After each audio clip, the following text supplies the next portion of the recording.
Hey everybody, what's up? Welcome back on a little paint stripping update. Um, Went about as good as to be expected. Not fantastic, but good enough for some repaint work.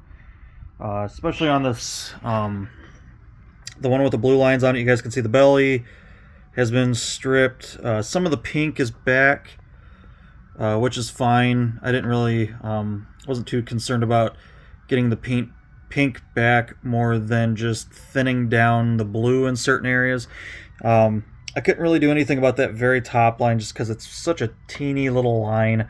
That'll paint over just fine. But like the belly and around the sides, some of the front, um, some of the back, all that'll repaint up decent. Just take my time.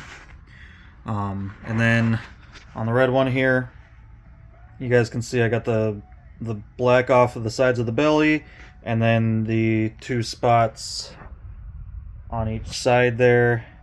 And one of my Q-tips accidentally tapped the plate on the side there, so I'll have to repaint that. Not a big deal. At least all the black is off of there, so now I can go through with getting that back to just a red container with blue paint, or blue plates. And that'll backdate those back to 2013, which is kind of what I'm shooting for now for as far as like a date or an era goes for the train. Trying to stick around that 2013 era. That is the last year that the top spin ran on the train, and I have the top spin. The top spin was actually the first ride that I built for the train, so I'm not taking that off. So we're kind of sticking with the 2013 paint and style of the equipment. So yeah, it's that sucked. There's all the Q-tips that I went through, quite a bit. That's for both trailers. I use this stuff. This isn't its normal container. This is just a container I keep it in to use it for Q-tips for cleaning and paint stripping. Lacquer thinner. Lacquer thinner is an amazing paint thinner, but it's super aggressive. It's not fun to work with in these situations when you're trying to like really save what you're working on. Lacquer thinner eats the paint fast, and it also eats the plastic fast.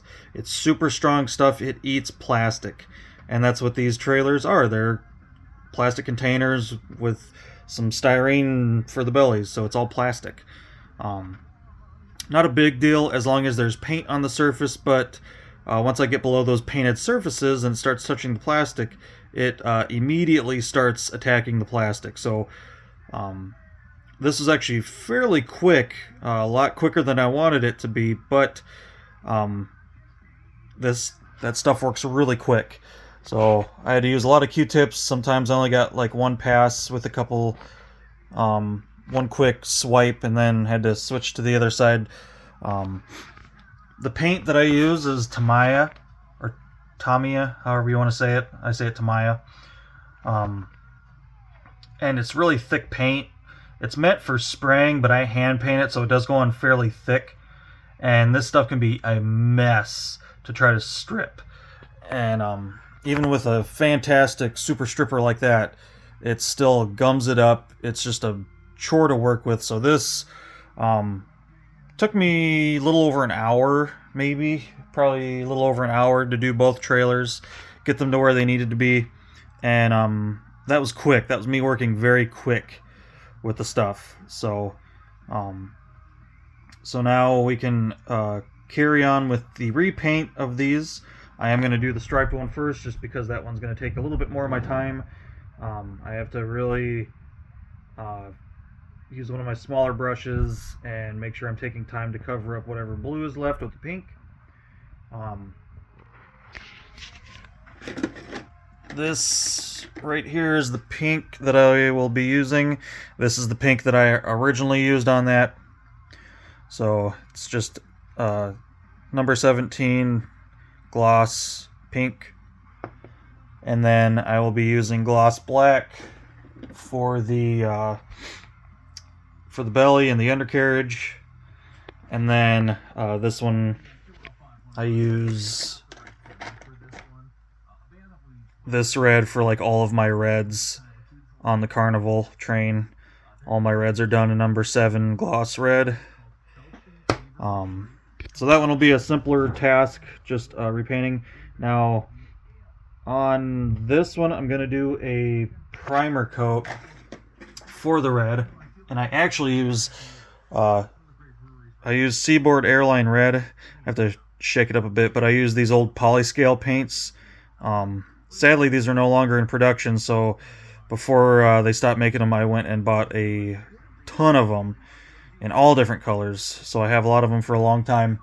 And this paint, this polyscale, is actually what I started to paint the train in. And they're nice colors, but they're matte. And they're not very bright. And the first time I saw a video of this train at night, I was noticing the lights shining off of all the containers and all the rides and everything, and I noticed that I really should have painted those in gloss paint. So a lot of these polyscale paints are my primers, because I basically just took whatever the color was and painted over it, and it worked out really well. I didn't have to do a bunch of thick coats of the Tamiya paint. And so yeah, so that's done. Glad that's done. That's a huge pain in the ass. But the next part of this adventure is going to be coming up with doing all the paint work. That's going to be another chore. So that's why we're going to start with the harder one first, get that harder one done, and then we'll do the easy one second. So yeah, that's it for this video, guys. Just another little update on trying to right some wrongs on my timeline. I don't know, I just had in kind of late 2019, the last runs that the train made, I saw some stuff was really updated in paint color, so I'm like, okay, I'll go ahead and do that. And then I started doing it, and I'm like, I shouldn't have done that. So this was just one of those oopsie daisies, I shouldn't have done that deals. And now that I am much more on the straight and narrow path of what exactly I want from the train, what era I want it to be from, I'm really trying to stick true to the 2013 era of equipment.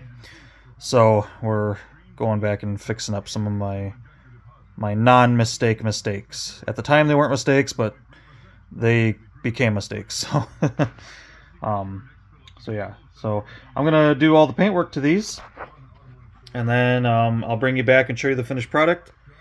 We'll get just a couple more shots of what they look like right now, and then like I said, the next video I'll bring you back and hopefully show you some nicely repainted, good looking trailers. So that's it for this video, guys. Hope you enjoyed, and until next time, take care.